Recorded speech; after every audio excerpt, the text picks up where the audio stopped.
บริษัทลาวเวอร์ทาราท่องเที่ยวจำกัดผู้นำด้านการท่องเที่ยวภายในและต่างประเทศโดยยืนอยู่เทิงพื้นฐานการท่องเที่ยวแบบคุณภาพในราคามิตรภาพและได้มาตรฐานระดับสากลสอบถามข้อมูลได้ที่หมายเลข02055526588ห้านอาหารลาวล้านสร้างห้านอาหารระดับภัตตาคารเป็นห้านอาหารที่ได้คุณภาพสุดยอดความแซ่บมีเมนูอาหารพื้นบ้านผสมผสานกับอาหารสมัยใหม่มีทั้งอาหารลาวไทยฮ่องกงแต่งโดยเชฟกระทะเหล็กที่มีฝีมือดีระดับโลกพร้อมกับบรรยากาศที่ท่านต้องประทับใจในราคาเริ่มต้นเพียงแต่ 15,000 กีบห้านอาหารลาวล้านสร้างโทร030-562-6188เจมากห้านสะดวกซื้อมีหลากหลายสินค้าให้เลือกบ่อยากยุ่งยากบ่อยากเสียเวลาต้องมาที่นี่เลยเจมาก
สวัสดีท่านผู้ชมที่เคารพสมัยท่านผู้ชมที่ทางแพงตอนหับทานเข้าสู่รายการเที่ยวไปตามใจฟ้านคือเก่าคือเดิมเรามาพบกันเป็นประจำสำหรับเฮาสองคนเจ้า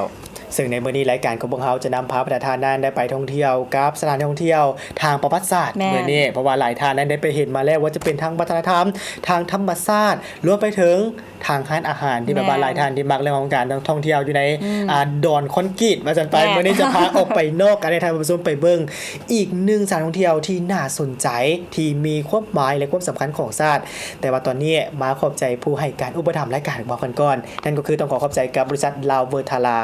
จากบริษัทลาวเวอร์ทาราท่องเที่ยวจำกัดเป็นบริษัทน้ำหน้าทางด้านการท่องเที่ยวในสาธารณรัฐประชาธิปไตยประชาชนลาวในปัจจุบันนี้เนาะเพราะว่าทางบริษัทดังกล่าวได้ทำผู้ชมเพิ่นให้การบริการหลายอย่างบ่ว่าจะเป็นท่านใดที่ว่ามีความสนใจอยากจะเดินทางไปท่องเที่ยวต่างประเทศหรือว่าท่านใดที่ว่าอยากจะแลนเอกสารเนาะโดยเฉพาะแม่นบัตรผ่านแดนไปต่างประเทศทางบริษัทดังกล่าวในเพิ่นก็ให้การบริการในการที่ว่าแลนบัตรผ่านแดนเช่นเดียวกันแหมแล้วอย่าลืมท่านผู้ชมท่านใดที่มีความสนใจอยากจะไปต่างประเทศอยากจะไปท่องเที่ยวหรือว่าอยากจะแลนเอกสารเกี่ยวกับหนังสือผ่านแดนต้องบริษัทลาวเวอร์ทาราและต้องขอขอบใจกับทางห้านอาหารลาวล้านสร้างห้านอาหารลาวล้านสร้างนี่ถือว่าเป็นห้านอาหารที่ครบวงจรนั่นแหละเรื่องอาหารว่าจะเป็นอาหารลาวอาหารไทยอาหารต่างประเทศโดยเฉพาะก็เป็นอาหารฮ่องกง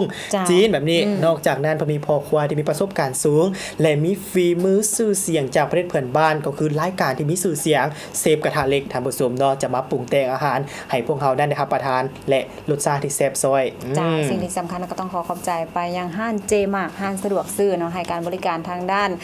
เครื่องใช้ของสำหรับใช้ในเครื่องเฮือนแล้วก็อื่นเนาะถือว่ามีเกือบหมดทุกอย่างอยู่ที่ห้านเจมากสะดวกสบายบ่ต้องไปมองอื่นให้ยุ่งยากแม่นแล้วเนาะนั่นก็คือผู้ให้การอุปถัมภ์รายการของพวกเราได้เนี่ยนี่เอาเป็นว่าตอนนี้พวกเราท่านผู้ชมนั่นได้ไปเบิ่งสถานท่องเที่ยวที่พวกเราได้นำเสนอกันไปว่าทางด้านประวัติศาสตร์นั่นก็คือกองห้อยลาดสะบงซึ่งสถานท่องเที่ยวกองห้อยลาดสะบงนี่ก็ถือว่าเป็นอีกหนึ่ง สถานที่ท่องเที่ยว แม่น ที่มีความหมายความสำคัญของชาติและนอนอยู่ในสถานท่องเที่ยวทางประวัติศาสตร์ท่านผู้ชมเนาะดังที่บรรดาท่านนั้นได้ฮู้นำกันแล้วว่ากองห้อยราชวงศ์นี่แม่นอยู่ที่แขวงหัวพัน เจ้าซึ่งว่าทางสถานที่ท่องเที่ยวอยู่ที่แขวงหัวพันท่านผู้ชมและทั้งสถานที่ท่องเที่ยวดังกล่าวนี่ก็ถือว่าได้รับการก่อสร้างโดยทางบริษัทดวงผาสุกก่อสร้างขวทางเคหสถานและชลประทานจำกัดผู้เดียวเนาะเพิ่นเป็นการเพิ่นได้รับเหมาก่อสร้างเพื่อจะเป็นการที่ว่าเฮ็ดให้บรรดาประชาชนลาวในขอบเขตทั่วประเทศนั้นได้รับรู้ถึงเรื่องราวความเป็นมาของกองห้อยราชวงศ์ก็บ่ได้ แม่แล้วท่านผู้ชมท่านใดที่มีความสนใจรวมไปถึงนักศึกษาของพวกเราบ่ที่กำลังซอกหาเรียนรู้อยู่ปัจจุบันนี้ จ้ะ อยากจะไปสัมภาษณ์กับตัวจริง โดยการศึกษาเกี่ยวค้นคว้าเกี่ยวกับข้อมูลรวมไปถึงภารกิจการปฏิบัติศาสตร์ในสมัยก่อนของบรรดาท่านผู้นำภาครัฐของพวกเราโดยเฉพาะก็เป็นประธานไก่สอนผู้บริหารแบบนี้ นอกจากนั้นเพิ่นก็ยังมีเกี่ยวกับหอพิพิธภัณฑ์ จ้ะ ให้พวกเรานั้นได้ค้นคว้าได้เอิ้นว่าซอกหาข้อมูลอีกด้วย เจ้าเพราะว่าสถานที่ท่องเที่ยวดังกล่าวเนี่ยท่านผู้ชมแมนเป็นบ่อนกำเนิดของกองทัพเลยก็ว่าได้ แม่นแล้ว นอกจากเป็นบ่อนกำเนิดของกองทัพแล้วก็ยังเป็นต้นกำเนิดของผักและต้นกำเนิดของการปฏิบัติลาว แม่นแล้วท่านผู้ชมเนาะซึ่งได้สร้างอยู่ที่เอิ้นว่าจุดถ้ำแมเขตลาวหูเพียงสาเมืองเสียงคอแขวงหัวพันซึ่งสถานที่ดังกล่าวนี่ท่านผู้ชมเนาะเป็นอนุสรณ์สถานเป็นดังแหล่งท่องเที่ยวทางประวัติศาสตร์เพื่อเป็นบ่อนให้ทุกคนนั้นได้ค้นคว้าศึกษาเรียนรู้และเรียนรู้ถึงประวัติศาสตร์มูลเสื้ออันดีงามของบรรดาท่านผู้นำพรรครัฐของพวกเขา จ้ะ ที่มีในสมัยก่อนนอกจากนั้นยังเห็นถึงเอิ้นว่าอุปกรณ์เครื่องใช้สอยต่างๆ ในระยะนั้นหรือว่าสมัยนั้นนั่นเองเนาะใครที่อยากจะไปสัมผัสไปเบิ่งก็สามารถเข้าไปได้ท่านผู้ชมซึ่งนอกจากนั้นนี่ถือว่ายังเป็นการเอิ้นว่าอนุสรณ์สถานดังกล่าวที่เพิ่นได้สร้างขึ้นนั้นยังเป็นจิตสำนึกอย่างหนึ่งยังเป็นมูลเสื้อที่ให้เอิ้นว่าลูกหลานลาวของพวกเราได้ระลึกถึงอีกด้วย เจ้าซึ่งก็คือดังที่ฮู้นำกันท่านผู้ชมกองห้อยราชวงศ์ในแม่นได้ประกาศขึ้นเนาะได้ประกาศการสร้างตั้งขึ้นในวันที่20มังกรปี1949โดยแม่นทางท่านประธานไกรสอนพรหมวิหารผู้นำที่แสนเคารพรักของประชาชนลาวบรรดาพราวในขอบเขตทั่วประเทศร่วมไปถึงทางทานพลเอกศรีสวัสดิ์แก้วบุญพันธ์เนาะเป็นได้ประกาศวันสั่งตั้งขึ้นเนาะในมื้อวันที่20มังกรหั่น แม่แล้วท่านผู้ชมเนาะทานหลายทานนี้ได้เห็นแล้วก็โอ้ยถือว่าอยากจะไปสัมผัสกับตัวจริงท่านผู้ชมเนาะการที่พวกเขาได้เบิ่งผ่านสื่อที่พวกเขากำลังนำเสนออยู่นี่ก็คงอาจจะเข้าใจแน่แล้วว่าความหมายความสำคัญมีความหมายคือเท่าใดและก็ติดพันกับประวัติศาสตร์คือเท่าใด แม่น โดยเฉพาะก็แม่นน้องๆของพวกเขานักศึกษาชั้นมัธยมประถมเบาะที่ได้เห็นอยู่ปัจจุบันนี่อยากจะพาผู้ปกครองให้เพิ่นพาไป แม่น รวมไปถึงสถาบันการศึกษาต่างๆอยากจะไปศึกษาค้นคว้าลงลึกแบบนี้ไปสอบถามข้อมูลเพิ่นก็มีผู้ที่กล้าเกี่ยมที่จะให้ข้อมูลเฮาอยู่ที่นั่นฉะนั้นสะดวกสบายท่านผู้ชมเนาะบ่ต้องเป็นห่วงเลยทางถนนทางเดินนี้ไปหาก็ถือว่าสะดวกสบายเลย สะ ได้ ดวกสบายไปแล้วและสิ่งที่สำคัญในสถานที่ดังกล่าวเนี่ยนะผู้ชมก็ยังมี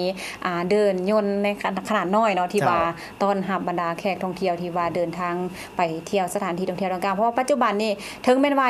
ยังบ่ทันได้ประกาศยังบ่ทันได้ประกาศเป็นแหล่งท่องเที่ยวทางประวัติศาสตร์อย่างเป็นทางการ แต่ว่าในปัจจุบันนี่ท่านผู้ชมและก็ในระยะที่ผ่านมา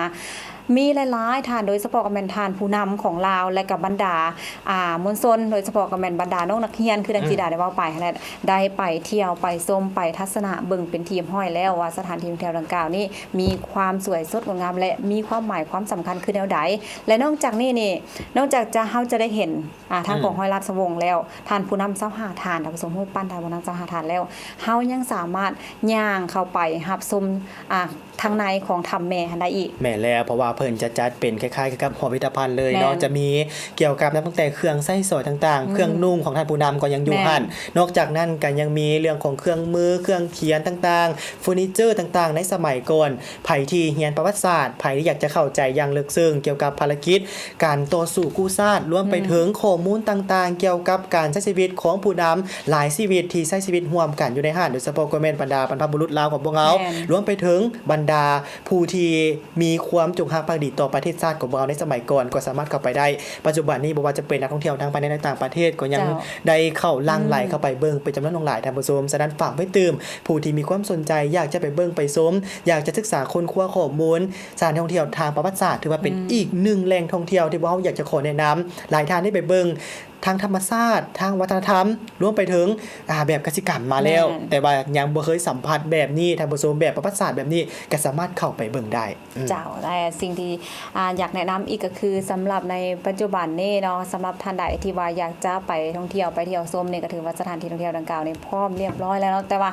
ยังจะประกาศท่านผู้ชมสำหรับการประกาศและก็ให้การบริการทางด้านการท่องเที่ยวแบบว่าครบวงจรหั่นเพิ่นจะมีขึ้นในเดือนมังกรเนาะในเดือนมังกรปี2019ที่ใกล้จะมาถึงนี้โดยเฉพาะกับแม่นทางบริษัทดวงพระสุขก่อสร้างขัวทางเคหสถานและโซลาร์ประทานจำกัดผู้เดียวและเพิ่นเป็นผู้ที่ว่าได้ประมูลเนาะในโครงการดังกล่าวเนี่ยเพื่อจะเฮ็ดให้ประชาชนลาวและก็บรรดาหุ้นสืบทอดท่านผู้ชมได้เรียนรู้ถึงน้ำใจเสียสละความองอาจกล้าหาญความสละสองใสของบรรดาทานผู้นำโดยเฉพาะแม่น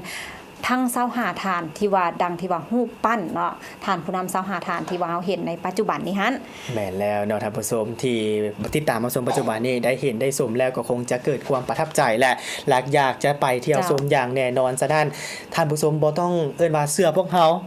จนกว่าจะได้ไปสัมผัสด้วยตัวท่านเองเลยฉะนั้นอยากจะฝากไว้ตื่นท่านผู้ชมไปที่สนใจก็สามารถเข้าไปเที่ยวไปชมได้เนาะและนั่นก็เป็นอีกหนึ่งสถานท่องเที่ยวที่สำคัญท่านผู้ชมของชาติของเราอยู่ที่แขวงหัวพันนั่นเองเอาละตอนนี้พวกเราไปพักกันก่อนหลังจากระยะต่อไปจึงกลับมาติดตามรับชมกันต่อ